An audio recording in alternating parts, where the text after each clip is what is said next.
আমার আলমারিতে 1 লাখ টাকা রাখা ছিল, টাকাটা খুঁজে পাচ্ছি না। টাকাটা কি তুই নিয়েছিস? সিসি খালাম্মা, এইসব আপনি কি কইতাছেন? এত বছর ধরে আপনার বাড়িতে আমি কাম করতেছি, আপনার না জিগে কোনোদিন একটা সুতা দিতে কোথাও নিচ্ছি, আর আপনার মেয়েটা একটা অপরাধ দিলেন? বিশ্বাস করেন খালাম্মা, আমি আপনার টাকা চুরি করি নাই।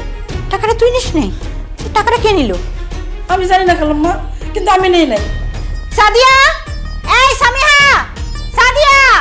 মাম্মি, কি হয়েছে? তুমি সকাল সকাল এরকম চিল্লাচিল্লি করতেছো কেন? চিৎকার করবো না?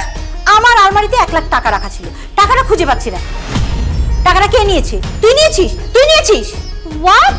মাম্মি, আমি কেন টাকা নিতে যাবো তোমার আলমারি থেকে? তাছাড়া আমার টাকা লাগলে তো আমি তোমার থেকে চেয়েই নিতাম। কালকে রাতে আলমারিতে টাকাটা রেখেছি, তাহলে টাকাটা গেল কোথায়? মাম্মি, তুমি এখনো বুঝতে পারো না টাকাটা কোথায় গেল? আমি কিন্তু ঠিকই বুঝতে পারছি যে টাকাটা কে চুরি করেছে। জানলে বলছিস না কেন? বল টাকাটা কে চুরি করেছে? কে আবার? আপুর গরিব খ্যাত জামাইটা। চিন্তা করে দেখো মাম্মি, আমাদের বাসার অভাবী আর গরিব কিন্তু একমাত্র সেই। এর আগে কি আমাদের বাসায় এরকমের কোনো কাণ্ড হয়েছে? টাকা কি চুরি হয়েছে? কিন্তু দেখো, সে আসার সাথে সাথেই টাকাটা চুরি হয়েছে, তার মানে টাকাটা সে নিয়েছে। আর এক কাজ করো, তুমি তাকে ডেকে এনে ইচ্ছা মতো টাইট দাও, ঠিক টাকাটা বের করে দিই। তুই একদম ঠিক বলেছিস।